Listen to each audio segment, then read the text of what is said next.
دینی بیانات اور شرعی مسائل کے لیے ہمارے چینل کو سبسکرائب کریں۔ کہ بیت اللہ شریف کی خدمت کرنا یہ جاہلیت کے زمانے سے بہت برکت کا کام سمجھا جاتا تھا، اور مشرکین بھی اس میں حصہ لیتے تھے، بیت اللہ کی خدمت کرتے تھے، حجاج کی خدمت کرتے تھے۔ مثلا حجاج کو پانی پلانا، جس کو سقایا کہا جاتا تھا، آپ صلی اللہ علیہ وسلم کے چچا عام محترم حضرت عباس رضی اللہ تعالیٰ عنہ کے پاس تھا۔ اسی طرح حجابہ تھا، اسی طرح سدانہ تھا، اسی طرح ایک خدمت بیت اللہ کی تھی جو بیت اللہ کی کنجیاں ہیں اس کی حفاظت کرنا اور ان کنجیوں کو اپنے ساتھ محفوظ رکھنا۔ تو یہ عثمان بن طلحہ الحجبی کے پاس یہ خدمت تھی۔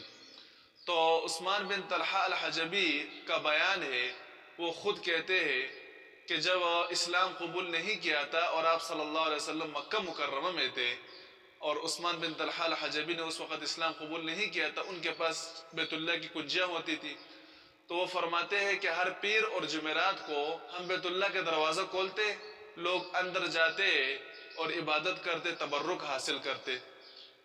تو کہتے ہیں ایک مرتبہ میں نے جب بیت اللہ کا دروازہ کھولا تو لوگ اندر جا رہے تھے، تو اس میں آپ صلی اللہ علیہ وسلم بھی تشریف لائے، تو میں نے آپ صلی اللہ علیہ وسلم کو منع کر دیا اور بہت سختی کی ترشی دکھائی۔ آپ صلی اللہ علیہ وسلم نے بہت ہی بردباری کے ساتھ اس کو برداشت کیا، اور پھر ارشاد فرمایا کہ اے عثمان، ایک وقت ایسا آئے گا کہ یہ چابیاں، یہ کنجیاں میرے ہاتھ میں ہوگی، اور مجھے اختیار ہوگا کہ میں جس کو بھی چاہوں اس کو دے دوں میں۔ عثمان بن طلحہ الحجبی نے ہنس کر کہا کہ اگر وہ وقت آ گیا تو اس وقت قریش اور عرب ذلیل ہو جائیں گے، برباد ہو جائیں گے۔ آپ صلی اللہ علیہ وسلم نے ارشاد فرمایا کہ نہیں، بلکہ اس وقت عرب وہ عزت والے ہو جائیں گے، آباد ہو جائیں گے۔ تو آپ صلی اللہ علیہ وسلم تشریف لے گئے۔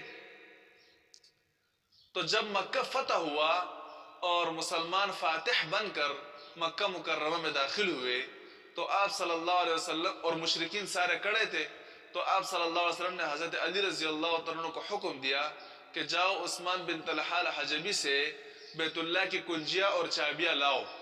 تو حضرت علی رضی اللہ عنہ گئے اور عثمان بن طلحہ الحجبی کو کہا کہ یہ چابیاں دیو مجھے۔ تو اس نے وہ چابیاں اپنے ہاتھ میں دبا کر ہاتھ کو پشت کی طرف لے گئے اور کہا کہ نہیں دوں گا۔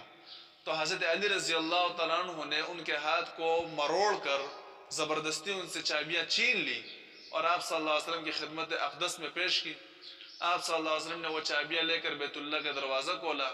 آپ صلی اللہ علیہ وسلم اندر گئے بیت اللہ کے، اور کچھ صحابہ بھی ساتھ میں اندر گئے، اور 2 رکعت نماز آپ صلی اللہ علیہ وسلم نے ادا کی شکرانے کے طور پر۔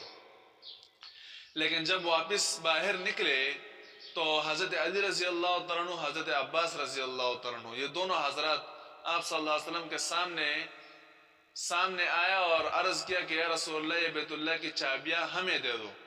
آپ صلی اللہ علیہ وسلم نے ارشاد فرمایا کہ نہیں، اور عثمان بن طلحہ الحجبی کو بلایا کہ ادھر آؤ۔ اس کو وہ چابیاں حوالہ کی اور کہا کہ آج کے بعد قیامت تک یہ چابیاں آپ لوگوں کے پاس رہے گی، کوئی بھی آپ سے یہ چابیاں لے نہیں سکتا، اور اگر کسی نے آپ سے یہ چابیاں لے لی تو وہ یا تو کافر ہوگا یا ظالم ہوگا، وہ صحیح انسان نہیں ہو سکتا۔ تو عثمان بن طلحہ نے کہا کہ پہلے تو زبردستی مجھ سے لے لی اور ابھی مجھے واپس دے رہو۔ تو آپ صلی اللہ علیہ وسلم نے ارشاد فرمایا کہ بیت اللہ کے جوف میں مجھ پر یہ آیت نازل ہوئی، ان اللہ یأمرکم ان تؤدوا الامانات الی اہلہا، کہ اللہ رب العزت تمہیں حکم دیتے ہیں کہ تم امانتیں اپنے مستحقین تک پہنچاؤ۔ تو عثمان بن طلحہ نے جب یہ آیت سنی تو ان کے آنکھوں میں آنسو آئے اور آنکھیں ان کی ڈبڈبا گئی، اور فوراً انہوں نے کلمہ پڑھا، اشہد ان لا الہ الا اللہ و اشہد ان محمدا عبدہ و رسولہ۔ تو مسلمان ہو گئے، وہ ایمان قبول کیا۔